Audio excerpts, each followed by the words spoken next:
Intro graphics. Hello, everybody. The camera's over there. I'm staring awkwardly at the front of my computer. We have a special guest in the shop today.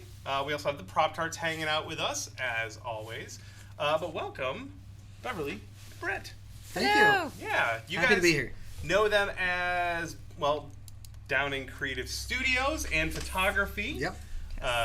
The 1-2 punch. Let me see if I can share this here. You guys probably saw, without a doubt, you guys have seen Beverly's amazing work, like the Wasp. No, Look at that old thing. That old thing. That's so. And Hela. 2 months ago. Oh, so over it. Yeah. So you guys coming up here from Portland. Why were you here? Yes. We did some shopping at Reynolds. Oh my God, that was so exciting. That was the first time that I've ever been there, and it's like been a dream of mine to go there. So it was quite nice, but almost overwhelming because there's so much stuff in there, and I want to make things. And Brett's actually going to make a project now. Yes, he was inspired. Yes. Which is so the exciting. giant dragon skull. You're going to make a giant. You're so in my head right now. Yeah. So there's a Reynolds Advanced Materials store in the Seattle area now. They put it in about a little under a year ago. And since you guys were close enough and you had to stock up, you came up for the day to come hang out. All the materials. Yes. It's a fun place to visit too. Clean, inspiring, financially irresponsible to go there. 100%. Super awesome. Yeah. If anyone watching gets a chance to go visit a material supplier like that, if you have a Reynolds near you, bring a big vehicle. Bring a truck. Bring your big stack of cash. Yeah, bring some cash. But go at least go. Even if you don't have anything to buy, go there, see what's available, see what's possible, and get inspired. Yeah. We were there for probably an hour just looking at stuff. Yep. And I had a lot of questions. A lot of the stuff I picked up today was stuff I've never used before, so I got a lot of questions answered right away. So that was really nice. Yeah. So I didn't have to search for anything or ask anybody. I could just ask them in person.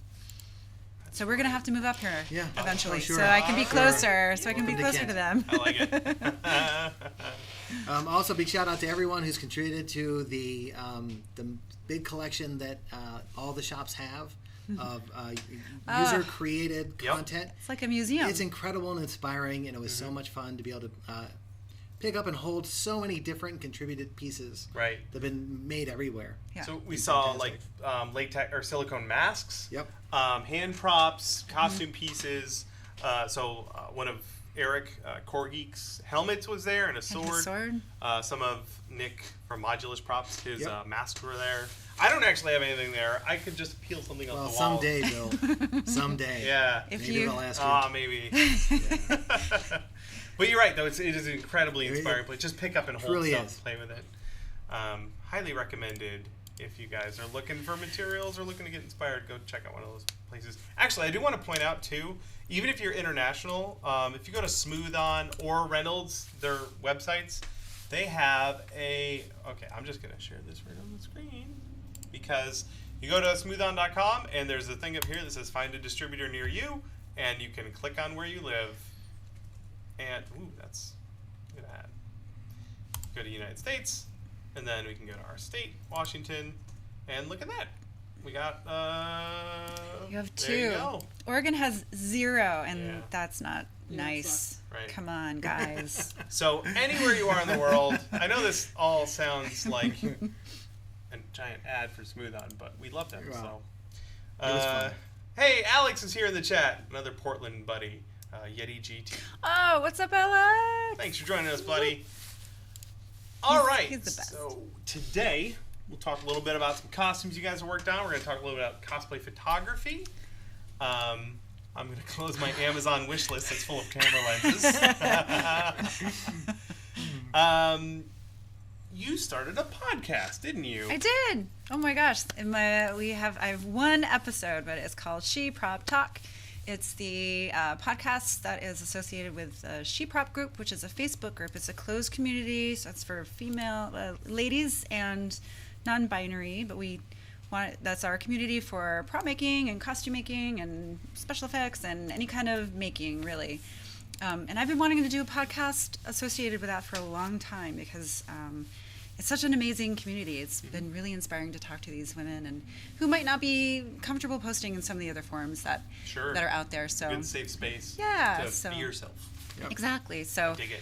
I'm really excited about it, and we'll see where it goes. Going so Ape far, it's been Costume fun. says, I listened to the podcast. It was good. Yay! It was good. Love Thanks for SHEProp. listening. All right, Awesome. And everyone else is going to go subscribe right now. Yes, please. We got the iTunes link is in the chat. Yep. We'll have links in the show notes too. Wonderful. For later on. Do you have any more episodes coming out? I'm going to record another one in a couple days.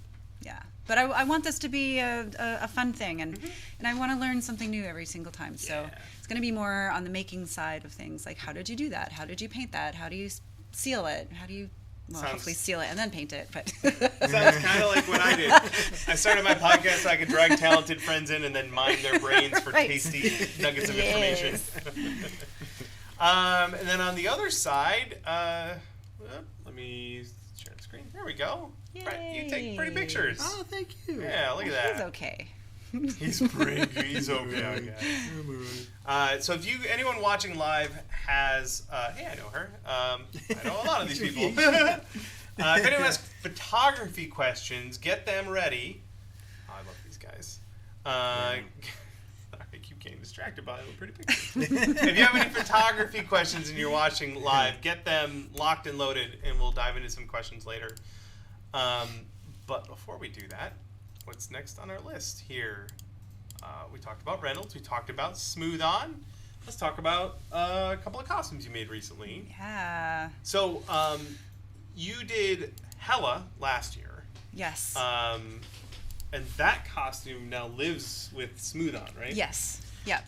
So if you go to a convention even and you see Smooth On has a booth, go check it out. You might see my District 9 rifle. And you might also see your Hela, at least the head. At least the helmet part. The suit's a little more of a challenge to set up, but the helmet was at New York City Comic Con, and I think it might have been another one, but they don't. I don't get the notifications unless someone takes a picture or selfie with it. So I love that, by the way. Please do that. I love that. It's really fun.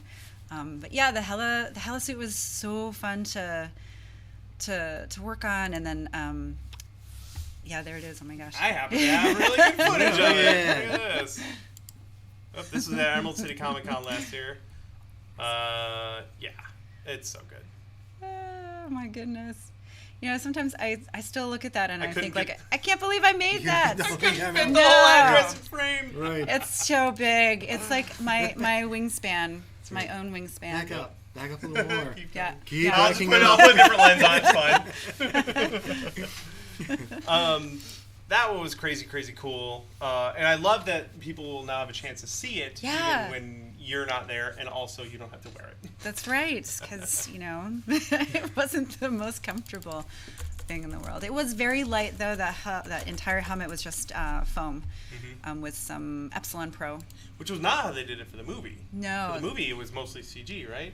It was mostly CG, but they did do, was it Ironhead Studios? Did the actual, it was a 3D printed. Right. Actually, I think Testa did a video at DesignerCon about that. Let's see. Hela. Let's see if that shows up. And there it is. Oh, yeah. We'll share this link as well. Yeah. So this is the one from the movie, and I believe, and there's a bunch of other cool and stuff. this was interesting because I saw this one as I was beginning to think about the paint for it, and if you can see all the green in it. Yeah. In the movie, it's very hard to see any green. It looks totally black. So I had to make an executive decision, and I actually put a lot of green on mine at first, and then I didn't really like it. So it's tough. I know a lot of people will try and make a costume or a prop screen accurate. Yeah. And when you look at the prop and the real one from the movie in person, it looks different than it did on screen because there's color grading and color correction and lighting that can make a huge impact of the colors. And so sometimes you're like, I just want to make sure it looks good. Right. Yeah. All right. The next one is a little something you did with folks at Marvel. Yes. And it's a little project. Marvel, yeah, weird. There it is. Okay, cool. And this is the Wasp. And there's you. Oh my gosh. Fantastic. And this was a thing filmed by Marvel. Yes. Yep. They called me up actually after they saw Hela. Yeah. And they said, hey, basically you're going to be making this suit for us. For Marvel Becoming. I wasn't, we didn't talk about Wasp right away, but I knew that they were going to ask me to make it. And it was the most challenging construction-wise suit that I've ever made. But I wanted it. I spent like 6 months on this thing, or no, not 6. It was like 4, but it was every single waking moment of 4 months after work and everything. Mm-hmm. So, but I'm really happy with the way it came out. I learned so much, and I was able to use some of the techniques that I used for Hela in this suit. The red piping in there, that's all the same process with epoxy and with silicone that I used for Hela. Getting all those pieces down. So that was really nice. That was like one thing I didn't really have to think about too hard with construction. And then the helmet was made by our pal, Eric, Coregeek, who I don't think is in the chat today, but we can go look at. If you guys are looking for like a really crazy breakdown of a helmet build, go look at Eric's Instagram. Oh my because gosh. he's like, I'm going to sculpt it out of monster clay like a crazy person. Yeah. And he sure did. He did. Oh, that's a bunch of different stuff. Yeah. Hey, there's my Sir Botsalot. I mean, but yeah, he's got loads and loads, and we'll talk about this later. But like work in progress photos of the entire build. Oh, here I clicked that arrow. There we go. Yeah, and I actually went and got a 3D scan of my body, and I sent the head portion to him so he could 3D print it, so that he could have a base to create it on, so that we would make sure that it was going to fit. Because he, we live on the same side of the country, but we're not really that close to each other, so we were kind of nervous about that fitting on my head. But it fit perfectly. I had to wear my hair up and then take it down for the to put it on my head, because it was a snug fit, but it was perfect. He even put a fan in the mouth part. Yeah, it was awesome. That's just creepy. Yeah, that's not Beverly. Our pal Elton, Nerdy Views in the chat, says that he saw the Hela costume at New York Comic Con and it was pretty awesome. Oh, awesome! Yeah. Thanks. Thank you. Fantastic, Elton, buddy. By the way, you can't see it. There's a thing we finished behind me that is going out on Monday, and you're going to be excited about it. That's all I'm going to say. Let's keep going here. Eventually, I think we got through most of the stuff. Before we dive into talking about photography, and this is kind of related, could you tell us a little bit about the shoot for the Becoming Marvel thing? We were talking about this over lunch. You got to do some fun special effects stuff. Yeah, that was fun. So we did all the normal stuff. Stand there. We're going to move the camera up and down your body, and like I had to do these weird motions where I'd crouch down and spin and kind of like go up into the camera. And so that was fun. Well, we were finishing everything up, and I was taking a little break, and they called us back out. They said, can you lie down on your stomach, because we want to make you fly. I was like, yes, I can totally do that. They were, I think, nervous about asking me to do that, because I think they thought I was going to say no. So we did this. How did they set that up? Because I didn't see them. Was it a table that they turned on the side? It was a table. We had to tilt the table up at an angle to kind of hide. Really, we had a black felt cover on the table. We put Beverly on they put a pillow under the felt. Put Beverly on that, Which and I did a little trust fall. Yep. Because I couldn't crouch down in the suit. So Beverly had to stay there for quite some time. We had 2 amazing gaffers. We had Ryan Cox and Decon. Amazing work for hire gaffers who did the lighting. They had fluorescence behind Beverly below the table, so there's this beautiful glow. We had a fog machine and a huge industrial fan to blow the fog at her. And then we had 2 wingmen. Literally. Had some wingmen. And it was Coregeek and myself doing wing management. We realized after the first tank where the wings were static, it wasn't quite working out realistically enough. And then the gaffers were holding fluorescent tubes vertically, spinning around in circles to make it look like the street lights were passing by. And that's what you got. Yep. That's it. Yeah, it was such a little blip. I think we spent like 45 minutes on that, and it was just such a tiny little part of it. But it was so fun. Yeah, it was so much fun. That was filmed at a place called Studio Atlanta. Yeah. They were fantastic. A great place to shoot. That's awesome. Overall. All right, why don't we talk a little bit about photography? Yes. The first thing I want to dive into, and this is more of a maker thing, so even if you're watching and you're not into, like maybe you just make props, you don't do costumes, you're not really into like photo shoots per se, there's a lot about general photography practice that could help a lot of what we do, and I wanted to start by talking about work in progress photos. Yes. So, for example, I'll see if I can find the album. But you can go to my website's pretty. Website. Not to plug my website or anything. Downen but Creative Studios. it's all condensed on one page, which is convenient. Yes. Not only does we'll do the Wasp one here. Not only does taking work in progress photos help anyone else who wants to see how it was done, but I found this sort of stuff incredibly useful for myself going back. Oh yeah. And looking at. Like remembering how I've done stuff. There's things I've done 10 years ago. I don't know how I did it. Yeah. But you can see, like, that's just a cool shot. Yeah. Like, to see all the steps of the process. Yep. And if you forget to take photos until it's done, you'll never get to see that. And for that suit, I actually needed to take a lot of pictures because those lines were insane. Mm-hmm. And so they became my own reference, like what you were saying. But it was so much a part of my process was to go back and look at my pictures, my work in progress pictures. So I took over 900 work in progress pictures on my phone. Over 900, that's a lot. That is a lot. I think that my first project I probably took 5 or 6. That's EVA foam cut out with my Cricut. Nice. Which I am starting a new video series called Cricut for Cosplay. Awesome. It's where I show you guys how to do that kind of thing. I'm very excited to see that.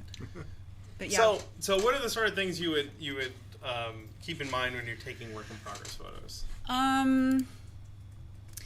Take a lot of them. Just take a lot. Yeah. Also, keeping your space. If you think of it as like a series, like you have an object and you know that you're going to be changing the surface of that series, or you're going to be painting it, or you've got different stages of that series. Try to think in advance. I work on a big cutting board, so I'll clear that off because I like the lines on the cutting board because it makes kind of an interesting picture, but I'll clear it off as much as I can so that nothing else is distracting from those work in progress pictures. And then I do try, like on that picture right there, I try to make sure I get a couple of different views, like an overhead shot every time, and then I'll go in and get a detail shot too. Right, so here's the overhead shot, and then next to it is kind of like a detail. Off-axis. But then you have those different stages of your project. So if you are going to do a write-up later, or you want to show someone how you did it, you've got step 1, step 2, step 3. It's already done. Right. But there's no, I don't have like a cup of coffee in the way, and I don't have, it's not on the floor. Or there's no extension cords anywhere. There's plenty of stuff all around it, but I do try to focus. Yeah. And also, good lighting too. Yeah, you should have good lighting in the area where you're working anyway, just so you can see the thing you're working on, and it should be good enough that you can take a good photo. I also like the cutting mat because it gives you an idea of scale. Yeah. Oh yeah. Which can be really weird if you look at a bunch of photos of a thing and then the next photo punches out and you realize it's teeny tiny and you thought it was gigantic because they took every photo like this far away.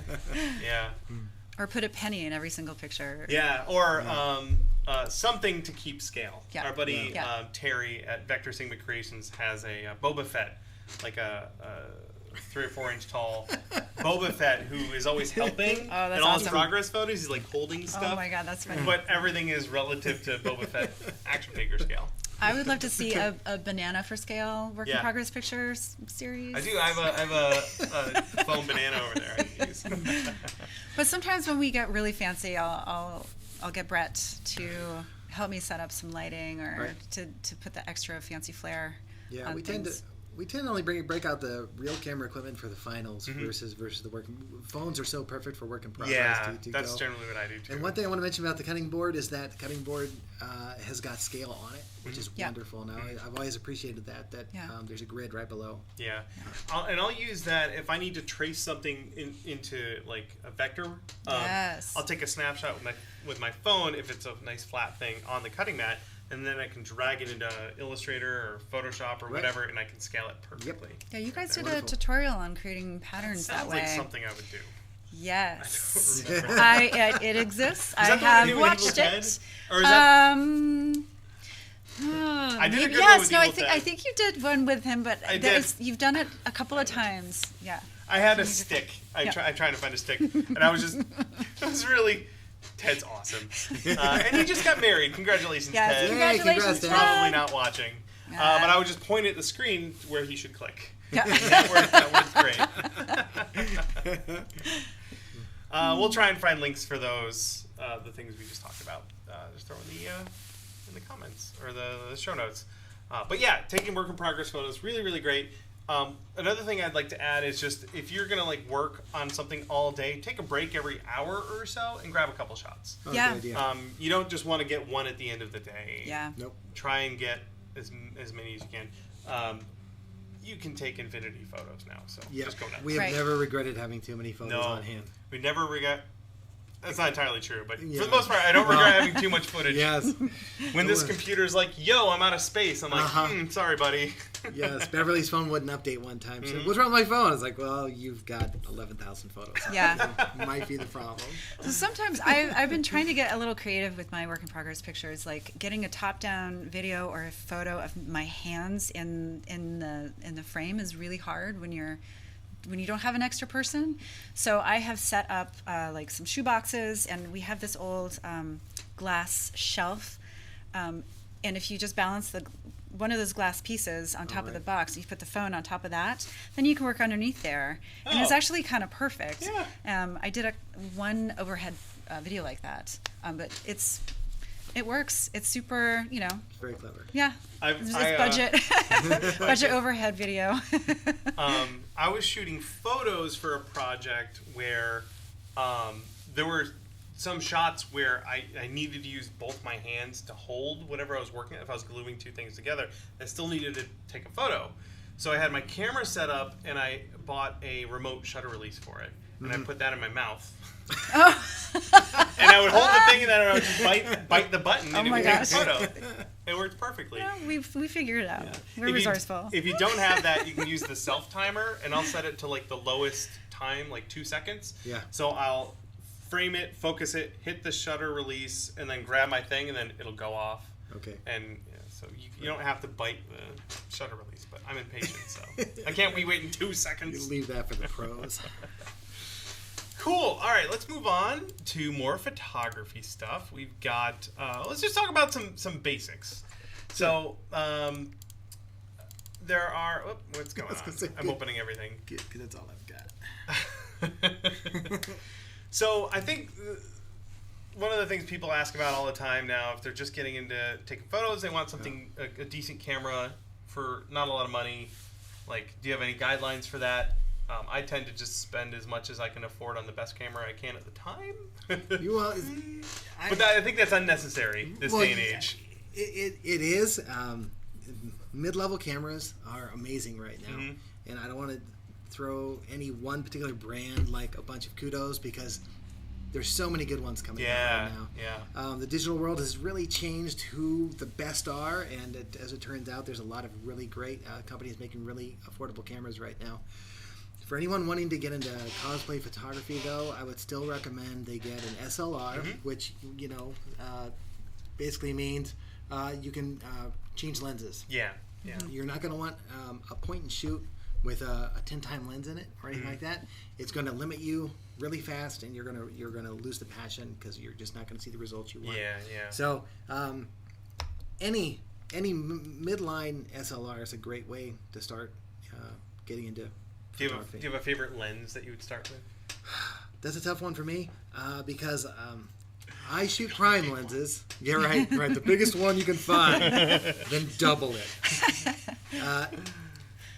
You're probably going to want somewhat decent telephoto, and I hate to recommend that, but that's fine. No judgment here. A 24-70 is about as perfect as a intro cosplay. Yeah, and if you're only going to get one, having that wide zoom gives you a lot of options without having to swap lenses. Right. It's a great way to start for sure. And there are versions of that lens, the wide zoom, for every manufacturer, every brand has their own. Everyone's got roughly that. And that's actually, I have one of those on my shopping list for my Panasonic. It's just expensive, so I haven't bought it yet. Yeah. That's their 12 to 35 is the one that they do. Okay. It's also the fast one. There are cheaper versions in that range. Right. They just don't go as low as an aperture as I want. Yes. And that's where you're going to end up spending a lot of money. Right. For the fast lenses. Right. Exactly. So when you pay for lower aperture, like an f2.8 or an f1.4, you're getting more light in the lens, which means you can shoot in darker situations, but it also means you're going to get that nice blurry background that so much of us enjoy in a photograph. So that's really where that starts to come in. And that's where it's frustrating as a beginner, because you're going to get an affordable lens and it's just not going to be providing the same results. Right. Do not get discouraged. It's just a starter lens, and it gets better and better over time. Yeah. One more suggestion real quick, and I'll stop talking about it. We can talk about lenses all day. All right, man, here we go. There is nothing wrong with the used lens. There's nothing wrong with an eBay lens. Photographers are known to inspire themselves by buying new stuff. Doesn't mean their old stuff's bad. A lot of their old stuff is mint condition. I would encourage anyone who is wanting to experiment or try something like go to a prime lens, which is just a fixed focal length lens, like a 50 millimeter. It doesn't millimeter. zoom in and out. Yep, it's just one focal range. Is this a 50 millimeter prime on there? This is my 50. Yep. One of my go-to lenses. Me too. Go used. Go to eBay. I think most of the lenses I own right now I bought used. Yeah. Yeah, pretty sure. Yep. A couple. When I bought my Panasonic GH5, I was at the store. I didn't have any Panasonic lenses. I was like, well, I have to buy a lens. So I got it's a 20 millimeter 1.7. Okay. So it's a fast lens. It's a pancake lens, so it's very compact. And it was like $250, which is a pretty good price to pay for a lens like that. Yeah. And that one's pretty versatile and fast. For the long lenses, like you're saying, like this you said go up to 70. What I've found, and this is more of a personal taste thing, is the longer of a lens you have, like let's say you have a 105 millimeter prime lens, right? Yep. Not many people use them because those tend to be a little bit pricier, and they're not. They don't zoom in and out, so people tend to shy away from them because they're not as versatile. But the photos that those take look very different than a photo that someone took with, let's say, a 20 millimeter lens, like a very wide lens. Yes. So if you're looking to stand out, maybe keep an eye out for lenses like that. For sure. And you can find lenses that do that and shoot really well, but they're old lenses that don't have automatic options. So they don't have autofocus, they don't have auto metering or anything. They don't have image stabilization built in. But the glass is still good. So if you're looking for a deal on a lens like that, just look for some of the sort of legacy lenses that people are selling used. Yeah, something like that would be useful for taking like your final product shots of something. You know, if you had a little home studio or you're taking it outside, you know, and so maybe not for work in progress pictures. But for like a wide lens that just gets everything is fine for that. Right. Yeah. Is there something else I wanted to... an example of a lens that I got that I think takes photos and video that looks very different than everything else is Olympus makes a Micro Four Thirds lens that's a 60 millimeter macro.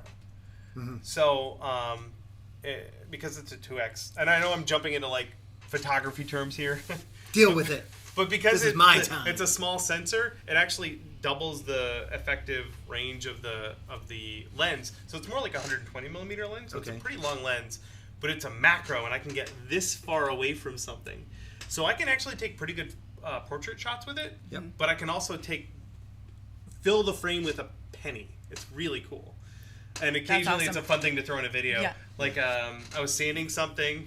Like you do. And I took a shot. I took like 3 shots that drastically got closer until it was microscopic. Which is right next to the little bulb. Yeah. if someone's just getting, let's say someone just they made a prop, right? Let's say they made a helmet, and they just want to get a decent photo of it with whatever camera they have. Yep. What should they do to make sure the photo looks as good as possible? The first thing I would always recommend, and this is for props and this is for costumes. Yep. Get a white bed sheet. Yep. I don't care if you use clothespins to hang it up. Make a nice curve to the background. Iron it, by the way. Oh my God, you were reading my mind. I was like, iron it. Your green screen. I just unfolded it. I wanted to be like, it's got lines in it. You know, I really want to get a steamer actually, so that we don't have to iron those giant things. That's a great idea. Yeah. So, wish nice, list. clean. Put it on your wish list, Bill. Yeah, ironed sheet is a perfect background for a prop. The other issue when you want a really good prop shot is you want even lighting on the prop. That usually means light from two different sources. For those of us who don't have photography lighting equipment, the sun is a great it's fantastic. source for one of those. Now the sun shining through a window can be very sharp and very bright. If you put another sheet up on the window, you just created a nice diffuser for a photo studio. And then you could fill in on the other side. One of the challenges with filling on the other side is that house lighting is very orange or very yellow.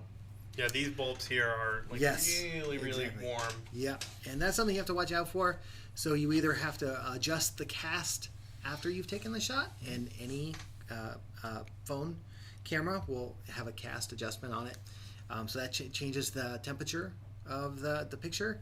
Or you look for the brightest or bluest light you can find to kind of compensate for that warm house glow that most houses have. Yeah. And LED lighting tends to be closer balanced to a neutral, to a blue, than house bulbs are.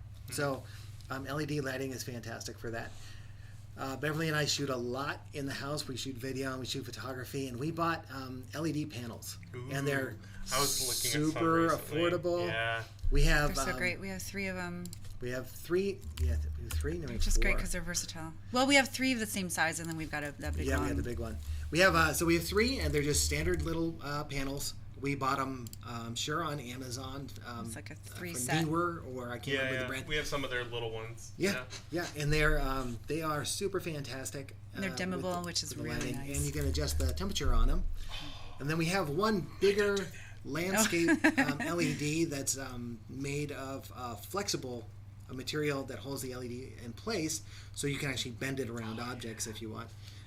That one is also super fantastic. And when you get there, getting a couple LED panels is such a great way to capture good prop pictures. Yeah. Absolutely.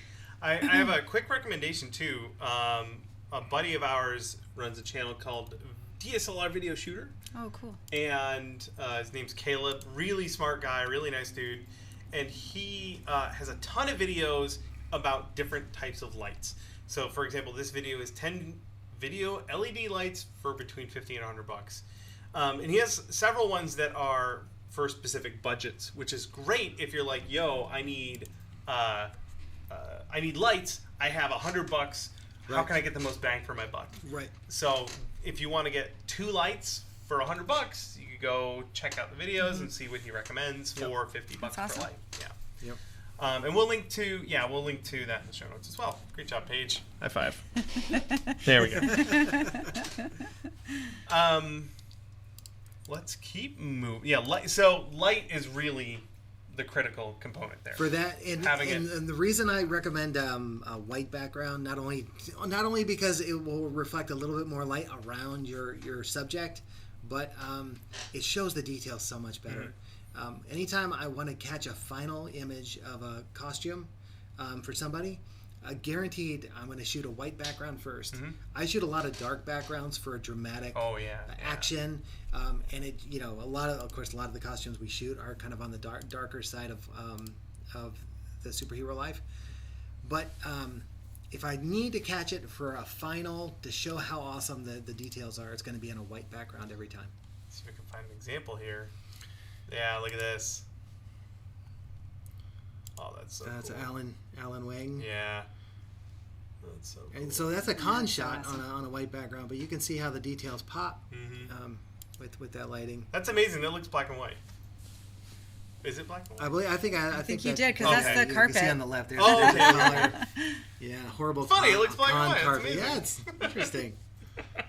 One thing I do with those LED lights that we were talking about, when I'm taking my work in progress pictures, if I don't have enough light or if it looks too contrasty, I'll just flip the LED lights to point up on the ceiling. Yeah. Which our ceilings are only, like 8 feet tall. So if I point all of the lights up into the ceiling, I can usually create enough light so that it's a nice soft light on everything, and that can sometimes work really well.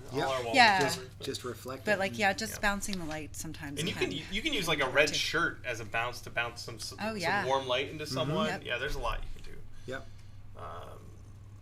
Okay, cool. Let's move on to let's talk about location shooting, which is one of my favorite things to do. To be able to go. There's a winter shoot. Yeah, there's a con shoot next to it. So do the Modulus, the one you did recently with Nick. Is that posted? Yes. It should be. Yeah. Maybe. It should be. Scroll down. There should be a Modulus Props. I don't see it. All right, Paige is on it. Don't worry. We'll talk about this one and Paige finds it. Oh, I know why it's in clients. It's not in. It's He's a VIP, so he's in clients. Because he pays me. Where was this Game of... it says Game of Thrones. That was Mount Hood. Yeah, That's so the cool. side of Mount Hood, we had a great Game of Thrones crew. Oh, man, that's so cool. Super fun. Great. The snow's always a challenge because there's a lot of light being thrown around from different angles. And notice, on that particular picture, he's going blind. Could not keep his eyes open. But luckily, the character kind of works for like that. Do you ever use a neutral density filter for shooting out like that? Yeah, on occasion. Yeah, I will definitely darken my lens down. That's something I started learning because we talked about earlier how you can have a lower aperture to let more light in, but you also get that nice soft background look.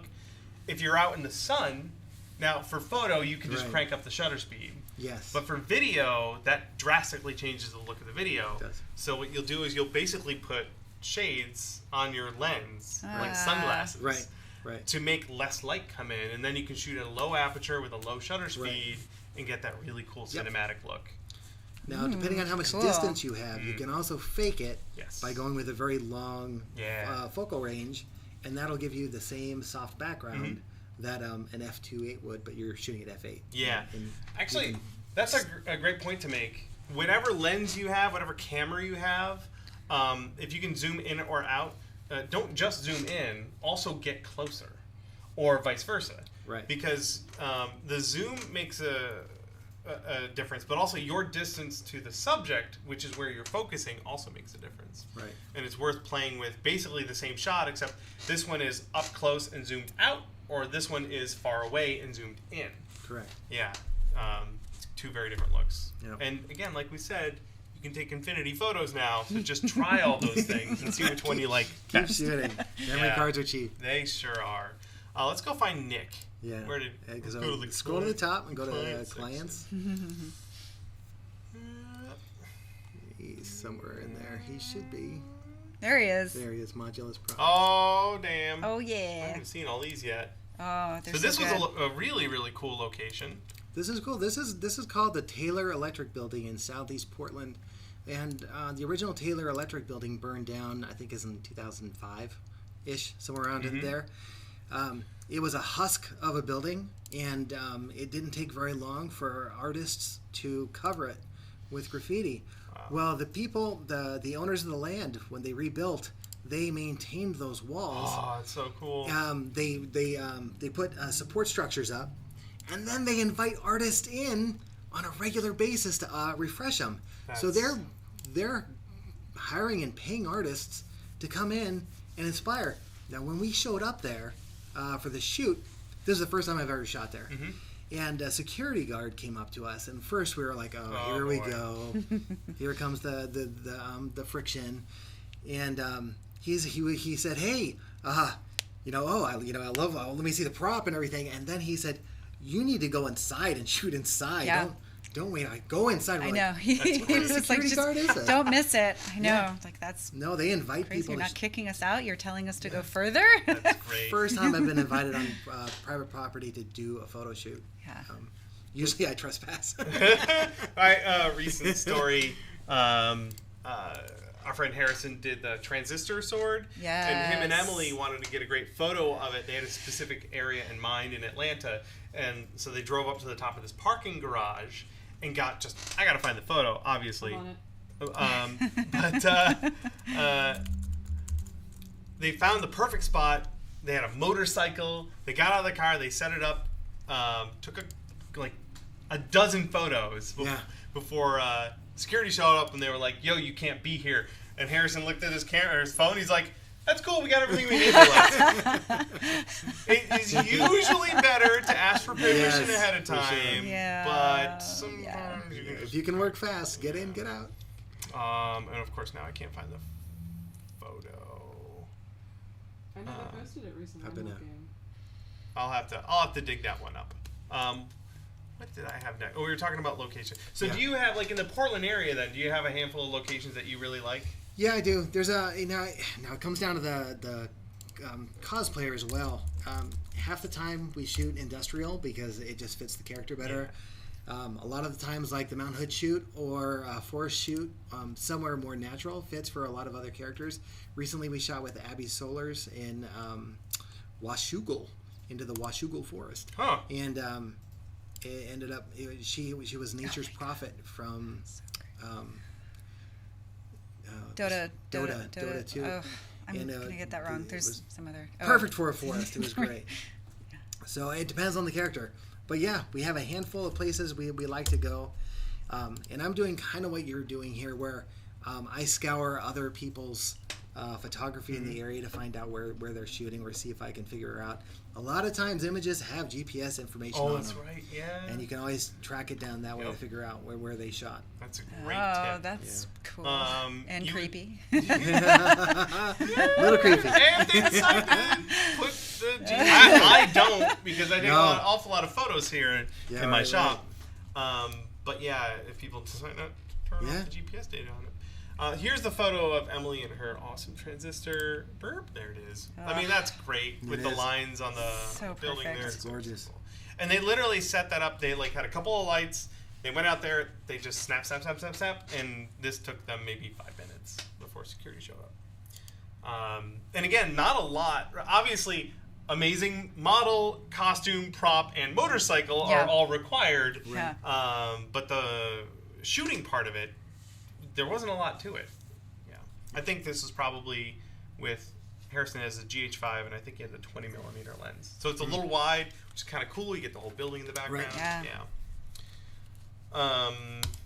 All right. So that was the locations. What do we have next on our list? Poses. This is poses. We definitely want to dive into, because I think a lot of people, myself included, are not practiced at posing. Right. Yeah. So I've given a photography panel a couple different times, and I always open up with, when it comes to posing, I recommend everyone go buy some comic books. And the reason I'm saying comic books specifically is the artists have to make everyone pose in a comic book very superhero, very wide stances, like very exaggerated, over natural stances. And what's funny for superheroes is they could just be walking down the street or pouring a cup of coffee, and they have this very majestic superhero pose about them. Yep. Yeah. Paige, this is something Paige knows a lot about. Where's our camera? It's over there. Yeah, it's way over there. Okay, so actually, you can come in here. Okay, so I went to school for comics. I actually studied comics for 4 years at SCAD. The reason that they do that, the reason that drawing poses of people like that are so much more dynamic than like just a normal walking pose is because of the silhouette. So they always teach you when you're drawing things, hi Paige face, is that you want to make sure that if you had nothing but just a black silhouette of a figure, you could see who they are, what they're doing, and recognize who the character is. So that's why it's really important. Like, if you see Superman just standing in silhouette, you know who that is because he's the clearly hair, the hero. cape, it's clearly Superman. That's so that interesting. That comes into anatomy, that comes into your costume, that comes into your hair. But it's also really important that it's the difference between seeing somebody drinking coffee like this versus seeing somebody drinking coffee like this. Like, it's thinking about angles and thinking about silhouette, and that's why you see it pushed and Could you show that demonstration again? Drinking coffee like in front of you like this versus like that. Yeah. Like, it's a noticeable difference. Yeah. I'll give you actually, could you grab me any of the guns off the wall? One of my favorites. So if that's the camera, right, and I'm posing and I have my gun, right, and I'm holding it like this, and I'm all badass, even though it makes sense to hold it like this, it might be better for the photo if I'm holding it like this to show off all the work I put into the side of it, right? That's why you get that classic Bond pose. Yeah. So it's silhouette. all about silhouette, and then also just pushing the drama. So like, my mom was a dancer, so my mom's been dancing since she was like 16. And so I grew up with that understanding of, like, if you think you're doing something really big on a stage, do it 6 times bigger, because it's never as big as it feels. I always try to remember that. That's the second thing I talk about. Not as elegantly as that, but do everything more dramatic than you think. There's not a single cosplayer out there, I doubt. Well, there might be one or two who don't have a full-length mirror that they look at when they're looking at their costumes. Practice in the mirror. Come to a con with 3 to 5 poses and really over dramatize every single pose. Get comfortable in front of the mirror doing that, because I know at a con, that's when everybody is kind of out of their social comfort zone a lot of the time, and you start to pull back. Work with me, that's going to change. But I love to pull people out. But you have to just accept that you came to the con as someone else. You might as well honor them and do it as well as you can. Yeah. One other thing I tell practically every cosplayer I work with, because everyone starts to hunch forward. You hunch forward for a couple different reasons, but you're the center of attention. You're not used to being the center of attention.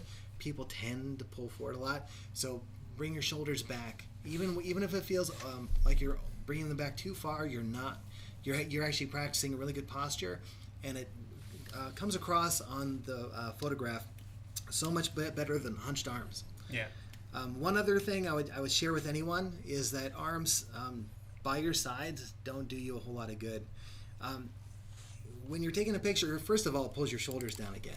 Second of all, it makes you static. There's no action when you're standing with your arms by your sides. Yeah, look at this example here. All of these hero poses, their arms are very engaged in whatever they're doing. And their shoulders are up. Yeah. Yep. Their arms are back.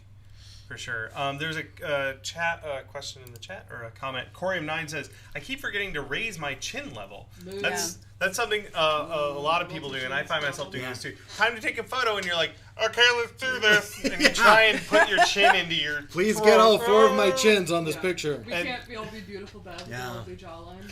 Well, listen, here's my tip from, I'm not in my 20s anymore, so if you have to look down, because Mr. Downen likes to get the power poses from, like, where you've got your head down and you're a badass, and he's like taking a picture of you straight on, or maybe from like from up and from down to up.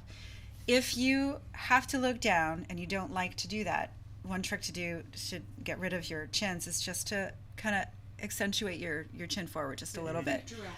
Yeah, just stick it out a little bit. From the side, it might look weird.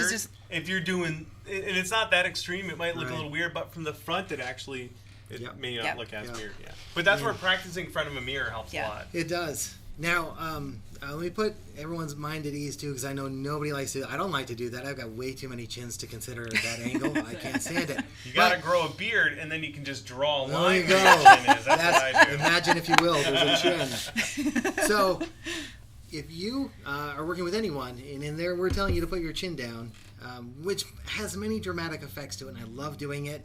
It also brings a darker mood to the character a lot. So depending on what you're wearing, I'm going for that scene. Yeah. But watch what I'm doing too, because what I'm going to do to make up for the chins, I'm going to shoot down on you. Yeah. So And watch when your photographer is working with you. They're probably going to be doing something similar. And the reason I'm telling you to do that is I want you to have a comfort zone that you're not feeling good about your chins, but your chins aren't in the scene if we're shooting down. It just even the most minute of angles down, and we've eliminated that. We've created some really cool effects with your eyes when we do that. Kind of elongated the face a little bit too. And it's kind of doing exactly what Beverly's talking about, where you're bringing your chin forward a little bit. Angling down is going to kind of provide the same effect for us. Mm-hmm. So, of course, he doesn't have Nick, eyes right now. Yeah, he has minus chin. Yeah, he has negative chin. But yeah, he looks like a badass. Yeah, he does. Yeah. The other thing I popped over here because I have a lot to say about this topic too, I guess. Yeah. Bonus page podcast. The other thing I always try to do is, like, I'm not naturally good at controlling my face.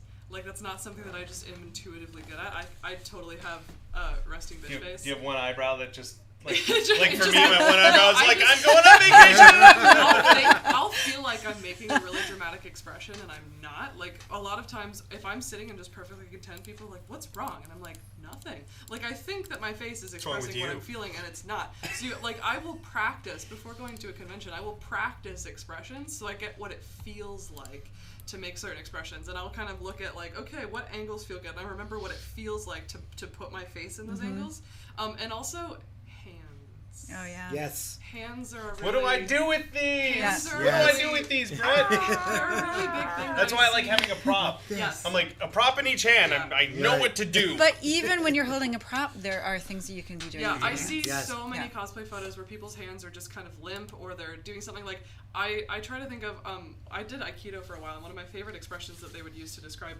having kind of energy and life into something is like a hose with water in it. Like, just put something in your hands as far as, like, keep them active, keep them doing something. Yeah. A lot of people do kind of the princess fingers, and which works for multiple characters, but just don't have them just sitting.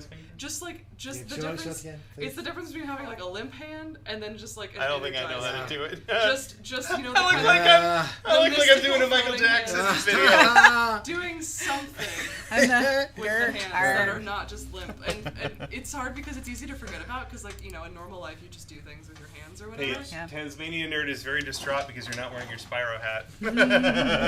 Wait. Ooh, this is a good question from Corium9. And this happens a lot. So when me and Brittany are shooting prop builds, or we're doing like final photos or whatever, I know when she says, like, move to the left, I will move like an inch to the left, not like 4 feet to the left. Yeah. Right. A lot of people don't understand if you're directing the subject and you want to, how do you go about directing them in a way that is effective but not like they just go off. Like, if you want a tiny adjustment. I'm just gonna say, Brett is a master at directing people in every little part of the body without having to get all up in their business. So. Yeah. Now you may speak. Thank you. Now you build me up. It's like, what do I say? Don't worry, because so much of it is organic when I'm working on it. But all right, so if I want somebody to move just a little bit, I will tell them to move only 1 foot. So I'll say, move your left foot just a little bit to the left, and then they go over just a smidge. The rest of their body goes blink. If I need them to move over a bunch, I'll say in steps, like give me 2 big steps, or give me half a step, give me a full step, and then I'll start making the minute adjustments from there. But that's how I get them to work around. When it comes to body rotation, which I'm huge on, I do that a lot, is I will first try to use my voice, and I start to mix things up too. So I'll say rotate, or tilt, or lean. And when that is not, when I'm not expressing it like I'm saying that I want, I'll start using my hands to explain which way I want them to rotate. And the same thing goes with my head. I'll have them look at me, and I'll help them understand what my words are failing to do, which is a lot. I imagine that helps the cosplayers, because they're all, like, really visual people. Yes. Also, maybe they can't see in their costume. There's that too. That's right. Yeah. Or here. Right. We're done, Yeah. and they're still standing there. Good. I'm leaving now. Great. We're good, and they're still posing like. No. Okay. You're right. I'll do a thing too, just to make me feel better before going to a convention. If I have a costume, I'll kind of think about a few poses ahead of time that work well with the character, and I'll kind of practice them for myself a little bit, so that when people are like, "Oh, can I get a get a photo with you really quick?" When you're like walking somewhere, you can just like drop into it, get a photo, and then move on. Like that's kind of nice to have some poses in your pocket that you practice, that you know you like. Definitely. And you'll find too, or at least I find, the more times you drop into that pose during the day, the better and the better it gets, because you get more into it. You loosen up a little bit. Right. Bend your knees if you're doing an active pose. Just bend them way more than you think you need to. Yep. That always makes it look so much better. When I'm posing people at a con, I use a big voice, and I would encourage other photographers to do similar, because cons are loud and people are in costumes. So I use a booming voice. It also helps that I'm hard of hearing, so I have to hear myself. I have to say things very, very loud. But that's how I help cosplayers as well. Give them a booming voice to listen to while you're shooting. I've noticed that sometimes you'll schedule a photo shoot with like maybe 1 or 2 cosplayers tops now, which has changed since prior years, where you would schedule a lot of shoots, which has just gotten chaotic. So you just do a couple, but that frees you up for grabbing folks that are interesting that you want to, do you find that you need to learn about the character a little bit before you start shooting with them, so you can understand like what the flavor is? Yeah, you may not know it's a bad guy, and you're giving him a heroic pose, and you have a sinister pose. Yeah, exactly. No, it's a really great just to point. help them out if they're not quite sure how to pose. And that's a really good question. And yes, before I shoot with someone whose character I don't know, which is a lot because cons are like there's 20,000 characters there. I don't watch every series. I wish I could. I don't. But I will ask them about the character ahead of time, and I think a lot of photographers do say, just tell me a little bit about your character. Let me try to get a flavor for what we're going for, or ask them, what's your vision on this? And that also helps not only with what poses we do, but I guarantee, while you have 5 poses you've brought to the con, I have 3 locations I've already scouted out at a con. I don't like doing crowd shots, and I don't do a lot of them, but I do find areas at a con where I can shoot and have a decent background and something that's hopefully fitting for the character. So I will pull you away, and I'll take you to one of my pre-selected locations, which I'm pretty much have. Your Venom shoot. That you did. Oh, yeah, and the good lighting spots, too. Yeah. Yes. Another quick tip there, too. If you're at a convention that's super crowded and you just can't get a shot without a million attendees behind whoever you're trying to shoot photos of, if there is like a bench they can stand on, so they're like a couple feet taller than everyone, then you get low and shoot up a little bit. Good one. There won't be any people in the background because you'll be shooting over their heads. That's good. I've seen people shoot photos like that, and normally if I look at a cosplay photo, I can tell which convention it is based on the carpet or the buildings in the background or whatever. But sometimes I'll see a photo and the background is just part of a building or some trees or the sky, and I have no idea where it is, and someone will say, "Oh, I shot that at Anime Expo in a crowd of 10,000 people." I was like, "How do you do that?" Just shoot up a little bit, have your subject a little higher, and you'll see the crowd. So I just dropped that in the chat, and that's the Rose City Comic Con Venom shoot that you did with Karma Cosplay, where that was during that, like, was it slightly after hours, or was that at the con? No, that was at the con. That was at Rose City, and the Oregon Convention Center has some of the worst light I've shot at. It's pretty bad. And I felt that red reflection from the carpet too is terrible. Yet here we go with a really this is probably one of my all-time favorite. I say that to every shot. I really love this shot. I'll just say that. This is Karma Cosplay. This was shot on the second floor, which not a whole lot of people know there's a second floor. Know that. Well, now they do. Convention center. Goodbye. Just like you sharing tips, location. I love sharing location because it just forces me to go out and find another empty area to shoot at. So this is kind of like this is one of the little corporate hallways, and there's the only advantage there is at Rose City Comic Con is they have a gigantic skylight that for a couple hours in the day it comes to life, and everything starts to get a nice soft glow down on the con floor. Outside the outer hallway has got a beautiful glow. Well, this was a little corporate hallway with not a lot going on up there, and luckily it was right below the skylight, and here's one of those examples too, where a white background really makes the character pop. I don't generally shoot white backgrounds at a con, but when they're available and it's working, I go with it. It's great. Yeah, that's cool. So, and it goes to show too that you can get a really great photo without a lot going on there too. Yeah. Definitely. Yeah. I think a lot of times people have this impulse to make everything very busy. Make sure there's a lot going on there, but there's a simple elegance to this that thank you. Appreciate. I think that's going to wrap it up for us. We've sure jammed a lot into that last hour. Yeah, we did. Going through all the notes here. Like I mentioned before, all the references and stuff that we talked about will be in the show notes later on. We've linked them all in the chat too. Where should everyone go to see all of your guys' wonderful stuff? Well, I'm down in Creative Studios, which you can find me on all the social media places. DownenCreativeStudios.com. I am DownenPhotography.com. And you'll find me on Facebook and Instagram at Downen Photography and Twitter at Downen Photo. And we will, and you can go and see this. That's really our kitty Pris, and she was named after Pris from Blade Runner. That's awesome. Yes. Of course, we'll have links to all that stuff down below. You guys should go check all that out. Follow them everywhere, including YouTube, because you're going to be doing some YouTube videos. Yes. And we've been talking, and maybe we'll do some videos together. Which would be really fun. So. That would be great. Yeah. So thank you, Prop Darts, for hanging out with us for the last hour. You guys are fantastic. Thanks, guys. Really great seeing you guys. Thank you guys for swinging by. Oh my gosh, it was so fun. Thanks for having us, guys. Absolutely. So great to spend the day here. Yes, indeed. So we're gonna call it. We'll be back in the shop live streaming next week, Wednesday at 2, I think. Pretty sure. We haven't been great about staying on the right schedule, but we have reminders now. We have reminders. We do.